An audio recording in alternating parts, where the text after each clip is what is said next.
Hello बच्चों, ये गति एवं समय अध्याय 9 का पार्ट 2 है। So let's start. तो आज का हमारा पहला टॉपिक है समय की माप। तो जैसे हम लोग चाल का फॉर्मूला क्या देखे थे, दूरी तय की गई दूरी बटा समय। ठीक है, तो दूरी बटा समय। तो दूरी तो हम लोग माप लेंगे, डिस्टेंस निकाल लेंगे कि स्कूल से घर का दूरी या फिर किसी भी दो पॉइंट के बीच की दूरी क्या होगी। अब समय कैसे निकालेंगे, तो समय के बारे में कुछ पढ़ते हैं। ठीक है। प्रश्न, पुराने समय में लोग किस प्रकार केवल छाया देखकर दिन के समय का अनुमान लगा लेते थे। पुराने समय में लोग दिन का अनुमान कैसे लगा लेते थे छाया देखकर। हम एक माह के काल अंतराल को कैसे मापते, एक माह के काल अंतराल को कैसे मापते हैं। मतलब हम लोग को कैसे पता चलता है कि एक महीना कंप्लीट हो गया या फिर एक महीना यहाँ से स्टार्ट हुआ यहाँ पे ख़त्म हुआ, इस दिन को स्टार्ट हुआ इस दिन को ख़त्म हुआ, कैसे ये सब जानते हैं। हम एक वर्ष के काल अंतराल को कैसे मापते हैं, एक वर्ष का कैसे पता चलता है कि यहाँ से स्टार्ट हुआ यहाँ से स्टार्ट हुआ, मतलब कितने दिन का है कितने घंटे का है, क्या है एक वर्ष, क्या है, इसके बारे में, इस काल का अंतराल को कैसे मापते हैं, ये सब प्रश्न के बारे में सोचिए और इस सब का आंसर मिलेगा। समय की माप से हमारा तात्पर्य काल अंतराल की माप से है। समय को मापना मतलब समय को मापना, जैसे कि आलू को मापना, प्याज को मापना होता है ना, किलो में वजन उसका मापना, वैसे ही समय को मापना क्या होता है, तो समय के माप से हमारा मतलब होता है काल अंतराल की माप से है। ठीक है। काल अंतराल, अंतराल क्या होता है, दो घटनाओं के बीच के काल अंतर, दो घटनाओं के बीच के काल अंतर को हम लोग कहते हैं अंतराल। ठीक है। तो काल अंतराल को मापना हम लोग समय को मापना कहते हैं। मतलब दो घटनाओं के बीच का काल अंतर, जैसे कि सुबह जैसे सब्जी बनकर कंप्लीट हुआ 4:30 पे। ठीक है, सब्जी बनना स्टार्ट हुआ 4 बजे। ठीक है, तो इन दोनों के बीच का काल अंतराल कितना है, आधे घंटे का है। यही हुआ समय, यही समय के मापने को यही दो घटनाओं के बीच के काल अंतराल को मापने को हम लोग समय को मापना कहते हैं। ठीक है। समय के मापन से आशय केवल सेकंड, मिनट व घंटे के मापन से नहीं है। समय के मापन से आशय एक दिन में होने वाले कुल घंटे, एक सप्ताह में दिनों की संख्या, एक महीने में दिन एवं सप्ताह तथा वर्ष, एक महीने में दिन एवं सप्ताह तथा एक वर्ष में कुल दिनों तथा महीनों की संख्या से है। मतलब ऐसा नहीं कि जो हम लोग बोलते हैं कि इस काम को करने में 5 सेकेंड लगा, 10 सेकेंड लगा, 10 घंटा लगा, 10 मिनट लगा, सिर्फ समय यही है, ये ही सिर्फ समय नहीं होता है। समय में एक दिन भी आता है। ठीक है, एक दिन में कितना घंटा लग रहा है, कितना घंटा होता है, ये सब एक दिन में कितना कुल घंटा होता है, ये भी समय ही होता है। ठीक है। फिर एक हफ्ता में कितना दिन हुआ, ये भी एक तरह का समय ही है। ठीक है, बड़ा समय हुआ, बड़ा काल अंतराल हुआ। एक महीने में कितने दिन हो गए, एक महीने में कितने सप्ताह हो गए, या फिर एक साल में कितने महीने हो गए, या फिर एक सप्ताह में कितने दिन हो गए, ये सब समय ही हुआ। ठीक है, बड़ा समय, बड़ा काल अंतराल हुआ। ठीक है। पुराने समय में समय मापन की विधियों को हम लोग देखेंगे। ठीक है। हमारे पूर्वजों ने यह देखा कि प्रकृति में बहुत सी घटनाएं निश्चित अंतराल के पश्चात स्वयं दोहराती है। हमारे पूर्वज जो थे वो लोग, उन लोग के समय तो घड़ी था नहीं, तो वो लोग कैसे मतलब सब कुछ को, समय को कैसे मापते थे, तो वो लोग देखे ना कि प्रकृति में बहुत सारा ऐसा घटना होता है ना कि कुछ निश्चित समय बाद फिर से खुद को दोहराएगी। ठीक है, मतलब कि दोहराती है। ठीक है, वो लोग देखे कि अच्छा, हमेशा कुछ कुछ ऐसा मतलब घटना होता है जो अपने आप को दोहराता है। ठीक है, और वो एक निश्चित समय बाद ही दोहराता है। मतलब ऐसा नहीं कि कभी भी दोहराया। मतलब हम लोग रोज़ देखते हैं कि बच्चा सब रोज़ स्कूल जाता है, तो हम लोग ध्यान दे रहे हैं कि अच्छा, ये तो रोज़ दोहराया जाता है, रोज़ स्कूल जाता है, रोज़ स्कूल जाता है, लेकिन और ऐसा नहीं है कि कभी भी जाता है। एक निश्चित समय के बाद ही वो फिर उस चीज़ को दोहराया जाता है। ठीक है, तो प्रकृति में भी ऐसे कुछ घटनाओं को देखा जो बार बार अपने आप को दोहराता था। उदाहरण क्या है, जैसे कि प्रतिदिन प्रातः उदय होता है, एक सूर्योदय से अगले सूर्योदय के बीच के समय को एक दिन कहा गया। इसके बीच के समय को दोपहर एवं सूरज के डूबने से लेकर उसके उदय होने तक के अंतराल को रात्रि कहा गया। देखिए, उन लोगों ने देखा, पूर्वजों ने देखा कि रोज मतलब हर दिन सूर्य का उदय होता है, प्रातः उदय होता है, सुबह सुबह सूर्य उगता है, फिर शाम में सूर्य उदय होता है, फिर सूर्य उदय होता है, फिर सूर्योदय होता है, और एक निश्चित समय बाद होता है। कुछ समय बाद, कुछ निश्चित समय फिक्स्ड टाइम के बाद ही रोज, ऐसा नहीं है कि आज 24 घंटे बाद सूर्योदय हुआ तो अब 3 दिन बाद सूर्योदय होगा, नहीं, रोज सुबह होता था सूर्योदय। तो वो देखिए कि एक निश्चित समय बाद सूर्योदय होता है। हाँ, सूर्योदय होता है। और फिर सूरज सूरज का मतलब डूबना भी होता है एक निश्चित समय बाद, ठीक है।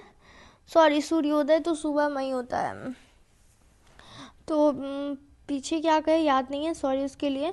तो वो लोग देखे कि रोज सुबह सुबह सूर्योदय होता है और शाम में क्या होता है, सूरज डूबता है, ठीक है। वो ऐसा देखे तो वो सोचे कि अच्छा ये निश्चित समय बाद होता है, तो इससे वो कुछ निष्कर्ष निकाल के कुछ बोले। क्या बोले वो एक सूर्योदय से अगले सूर्योदय के बीच को एक दिन कहने लगे। मतलब वो कहे कि आज सूर्योदय, अभी आज एक जो सूर्योदय हुआ, एक सूर्योदय से अगले सूर्योदय, मतलब एक जो सूर्योदय हुआ और अगला सूर्योदय क्या होगा, अगले सुबह होगा, इन दोनों के बीच के काल अंतराल को वो लोग एक दिन कहने लग गए, ठीक है।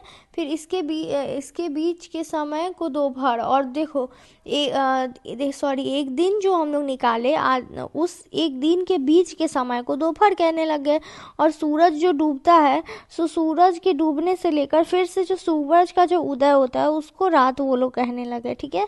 एक अमावस्या नव चंद्र, जब चंद्रमा दिखाई नहीं देता से लेकर अगली अमावस्या तक के अंतराल को 1 माह का समय नियत किया गया। अच्छा, 1 माह, 1 महीना किस चीज़ को वो लोग कहें, एक अमावस्या से लेकर अगली अमावस्या, मतलब एक अमावस्या से लेकर दूसरी अमावस्या, ये मान लीजिए पहला अमावस्या हो गया, दूसरा अमावस्या हो गया, ये जो 2 अमावस्या के बीच का काल अंतराल है, इसको 1 माह कहने लग गए वो लोग, ठीक है। अब अमावस्या क्या होता है, नवचंद्र, न्यू मून, ठीक है। जब चंद्रमा दिखाई नहीं देता, इस समय ना क्या होता है, वो चंद्रमा दिखाई नहीं देता है।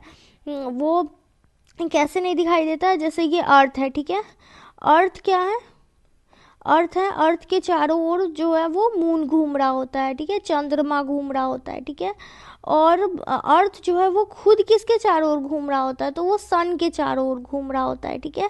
तो मान लीजिए कि इधर कहीं पे सन होगा, ठीक है। हम इसको अच्छे से समझाते हैं, अच्छे समझाने की कोशिश करते हैं। ये देखिए, ये अर्थ है, यहाँ पे मान लीजिए मून है। मून जो होता है वो ज़्यादा नज़दीक होता है, सन ज़्यादा दूर होता है, ठीक है। यहाँ सूरज है, ठीक है। तो अर्थ जो है ना वो इस सूरज के चारों ओर गोल गोल घूमता है, इस सूरज के चारों ओर ऐसे ऐसे ऐसे गोल गोल घूमता है एक अंडाकार रास्ते में, ठीक है। और ये जो मून है वो अर्थ के चारों ओर घूमता है ऐसे ऐसे, ठीक है। तो क्या हुआ कि इस एक समय ऐसा आया, देखिए सूरज का जो लाइट है वो चांद पे इस तरफ से पड़ रहा है, इस तरफ से सिर्फ पड़ेगा। सूरज जो है उसका प्रकाश जो है वो चंद्रमा पे सिर्फ इस तरफ से पड़ेगा, इस तरफ से नहीं पड़ेगा। तो हमें ये जो चंद्रमा है ये मून दिखाई नहीं देगा, ठीक है। ये इस तरफ, जी इस तरफ लाइट नहीं पड़ रहा है, इस तरफ, ये जो तरफ हुआ यहाँ पे इस तरफ तो लाइट नहीं पड़ रहा है क्योंकि सूरज ऐसे रास्ते में आ गया, ऐसे क्या हो ना, सीधा रेखा में आ गया। अर्थ मून सब देखिए, सन एक समय कभी ऐसा होता है कि सीधा आ गया सब, ठीक है। तो ये जो सूरज का रोशनी है सिर्फ इधर पड़ेगा, इधर पड़ेगा, इधर नहीं पड़ेगा, ठीक है। तो अर्थ से जो मून दिखाई देगा वो दिखाई ही नहीं देगा क्योंकि उस पर तो लाइट ही नहीं पड़ा। तो यही होता है न्यू मून, नव चंद्र, इसमें इस समय चंद्रमा दिखाई नहीं देगा, ठीक है। यही हो गया एक अमावस्या। फिर अगले एक अमावस्या से लेकर अगले अमावस्या तक को हम लोग 1 माह कहेंगे, ठीक है। अमावस्या के बारे में आगे और देखते क्या लिखा है। अमावस्या वह घटना है जब चंद्रमा पृथ्वी की के पीछे की ओर चला जाता है। चंद्रमा क्या है, ये जो मून है ये पृथ्वी के पीछे की ओर चला जाता है और तथा दिखाई नहीं देता, पीछे की ओर चला जाता है, दिखाई नहीं देता। ऐसा चंद्रमा के पृथ्वी की परिक्रमा करने के कारण होता है। ऐसा क्यों हुआ, क्योंकि चंद्रमा जो है वो, ये जो मून है वो पृथ्वी के चारों ओर गोल गोल गोल गोल घूम रहा होता है। तो कभी ऐसा हुआ ना कि ये ऐसे पीछे आ गया इसके, ठीक है। तो सूरज का लाइट जो है वो इस तरफ नहीं पड़ा, सिर्फ इस तरफ पड़ा। तो जिस तरफ लाइट नहीं पड़ा वो दिखेगा नहीं पृथ्वी से, तो ये पृथ्वी से यहाँ पे हमें दिखाई नहीं देगा, इसीलिए उस वक्त हमें चंद्रमा दिखाई नहीं देगा, उसे ही हम अमावस्या कहेंगे। ऐसा चंद्रमा के पृथ्वी की परिक्रमा करने के कारण होता है एवं परिक्रमा पूर्ण होने के बाद चंद्रमा दिखाई देने लगता है। जब परिक्रमा पूरा हो जाता है तो चंद्रमा दिखाई देने लगता है, ठीक है। परिक्रमा पूर्ण होने के बाद चंद्रमा दिखाई देने लगता है। चंद्रमा के समान पृथ्वी भी सूर्य की परिक्रमा करती है। जब पृथ्वी सूर्य की एक परिक्रमा पूर्ण करती है तो इस समय को एक वर्ष के रूप में मापा जाता है। अच्छा, अभी हम बताएं ना कि ये जो पृथ्वी है ये सन के चारों ओर, सूरज के चारों ओर गोल गोल घूमती है, ठीक है। इसी वजह से कभी ठंडा कभी गर्मी साल भर में आता है ना, कभी ठंडा मौसम कभी गर्मी मौसम, ठीक है। तो सूर्य के चारों ओर घूमती है पृथ्वी। और जब पृथ्वी सूर्य की एक परिक्रमा पूर्ण करती है, मतलब एक बार पूरा गोल घूम के अगर आ गया अर्थ, मतलब एक बार पूरा उसके, यहाँ मान लीजिए सन है, ठीक है, इसके चारों ओर अर्थ घूम रही है, एक बार अपना परिक्रमा पूरा कर ली अर्थ, तो इसे हम लोग पृथ्वी, तो इसे हम कहते हैं एक वर्ष के रूप में मापा जाता है, ठीक है। दिन माह तथा वर्ष ये सभी समय के बड़े मापन को दर्शाते हैं। दिन माह और वर्ष ये सब जो होता है समय के बड़े मापन को दर्शाते हैं, मतलब कोई छोटा समय नहीं है ना।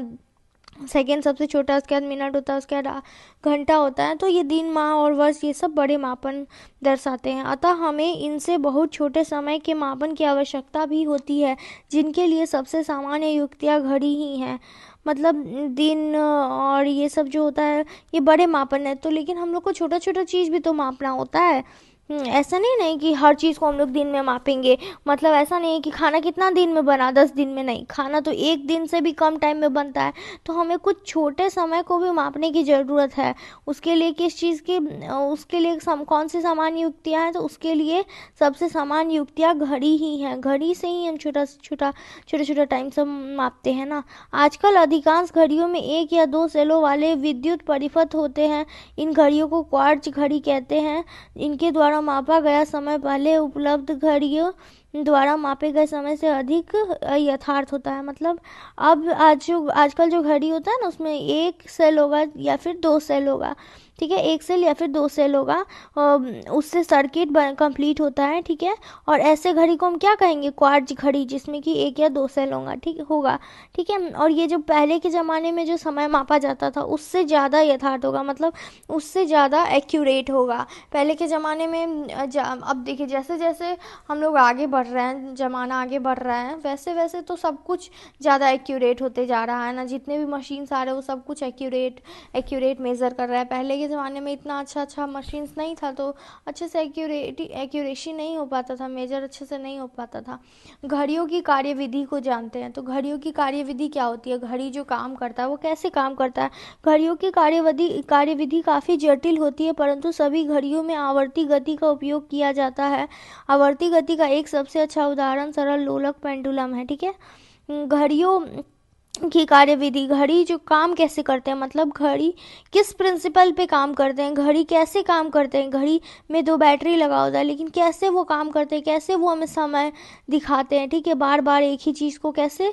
अच्छा देखिए, बैटरी तो हम लोग हर चीज़ में, सेल जो होता है वो बैटरी का ही छोटा वर्जन होता है ना, तो हम लोग हर चीज़ में बैटरी लगाते हैं, लेकिन हर चीज़ अलग अलग काम करता है ना।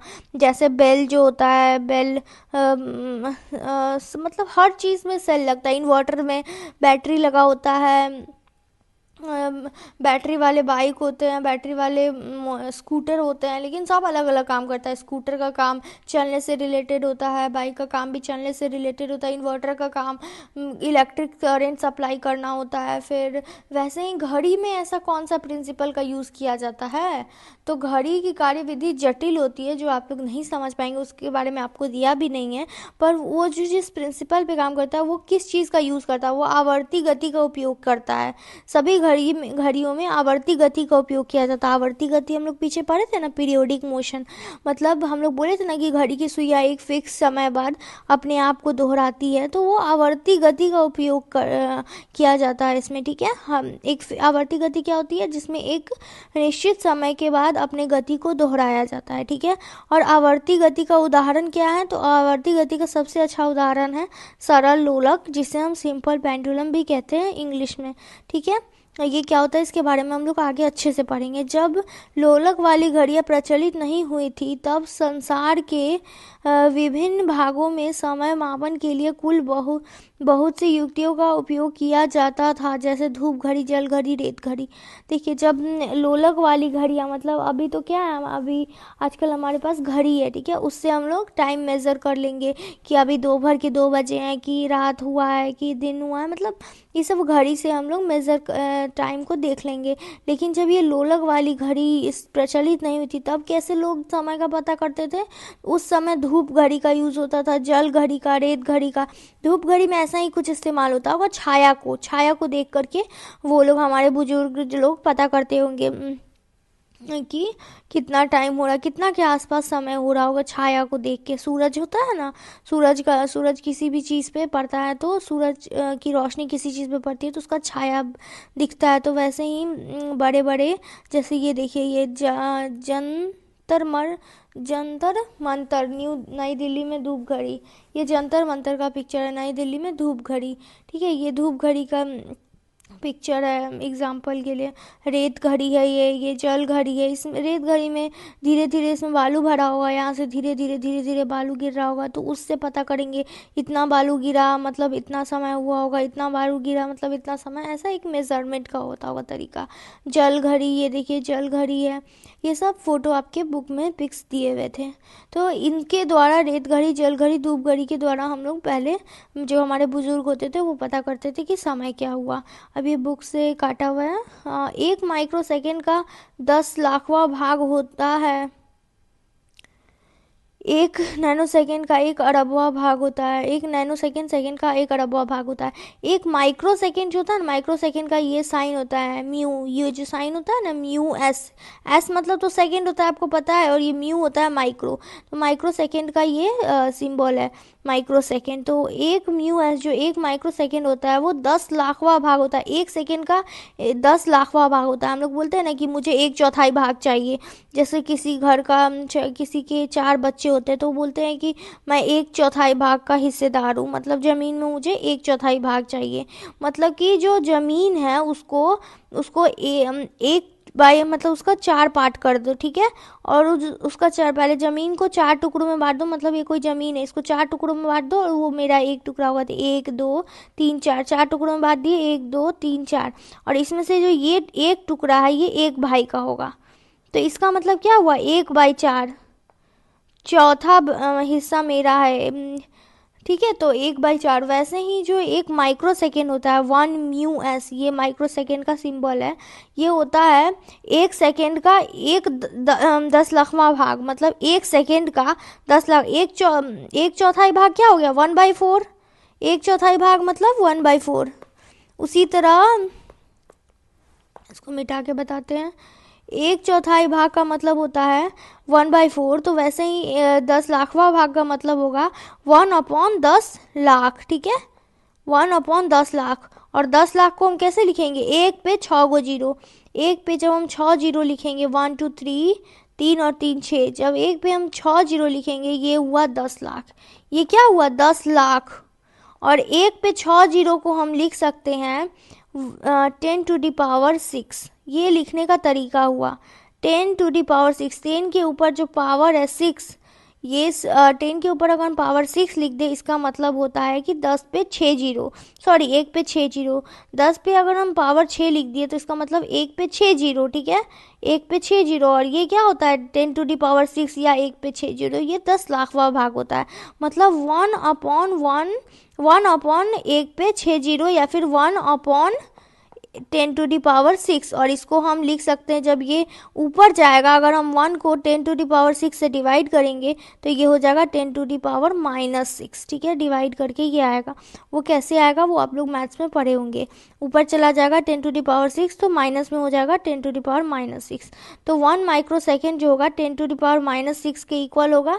या फिर इसको बुक में आपके लिखा हुआ है 1 माइक्रो सेकेंड, 1 सेकेंड का 10 लाखवां भाग होता है, इसे याद रखिए। 1 माइक्रो सेकेंड कितना होता है, एक माइक्रो सेकेंड 1 सेकेंड का 10 लाखवां भाग होता है। वैसे ही 1 नैनो सेकेंड जो होता है 1 अरबवां भाग होता है। और नैनो सेकेंड को हम रिप्रेजेंट करते हैं कैसे, किस सिंबल से, NS से। ये NS से रिप्रेजेंट करेंगे नैनो सेकेंड को। तो 1 नैनो सेकेंड होता है 1 तो 1 अरबवा भाग मतलब 1 सेकेंड का नीचे में हम 1 अरब से डिवाइड कर देंगे। तो 1 अरब को हम कैसे लिखेंगे, 1 अरब का मतलब होता है 1 पे 9 जीरो, ठीक है। तो 1 पे 9 जीरो को हम कैसे लिख सकते हैं, 10⁹। 1 पे 9 जीरो, 1 पे ये जो हम लिखे ना 1 इस पे 9 जीरो, 1 2 3 6 9, 1 पे 9 जीरो को हम लोग कहते हैं 1 अरब, ठीक है। तो 1/1 पे 9 जीरो 1 अरब या फिर 1/10⁹ को हम लोग कहते हैं नैनो सेकेंड। और ये जब ऊपर चला जाएगा तो 1 को जब हम डिवाइड करेंगे 10⁹ से तो हो जाएगा 10⁻⁹, ठीक है। तो ये भी याद रखिए 1 नैनो सेकेंड इस सेकेंड का 1 अरबवां भाग होता है। इतने छोटे समय अंतरालों को जो घड़ियां मापती है उनका उपयोग वैज्ञानिक अनुसंधानों के लिए किया जाता है। वैज्ञानिक अनुसंधान के लिए किया जाता है, ठीक है। इतना छोटा समय का हम लोग क्या ही करेंगे, इतने छोटे समय का मतलब समझ रहे हो, 1 सेकेंड तो हम लोग कितना आसानी से मतलब बीत जाता है 1 सेकेंड। तो हम लोग इतने छोटे टाइम का क्या ही करेंगे। तो इतने छोटे समय अंतराल को जो घड़ियां मापती हैं उसका यूज़ कहाँ पे होता है, तो वैज्ञानिक अनुसंधान में होता है, ठीक है। खेलों में जब जिन समय मापने की युक्तियों का उपयोग होता है वे सेकेंड के 10वें अथवा 100वें भाग तक के समय अंतराल माप सकती है। खेल में जैसे मान लीजिए कोई एथलीट दौड़ रहा है तो कौन सबसे पहले पार किया, अच्छा कोई टास्क है वो पूरा करना है, जैसे खेल है, ठीक है, उसमें कोई टास्क को पूरा करना है। तो सब लगभग 4 खिलाड़ी ऐसा था, मतलब सब तो तेज ही होते हैं उसमें, तो 4 खिलाड़ी ऐसा था जो लगभग सेम समय पे कंप्लीट किए। तो उसमें भी देखना होगा कि 1 सेकेंड का डिफरेंस होगा, कोई 2 खिलाड़ी होगा जो,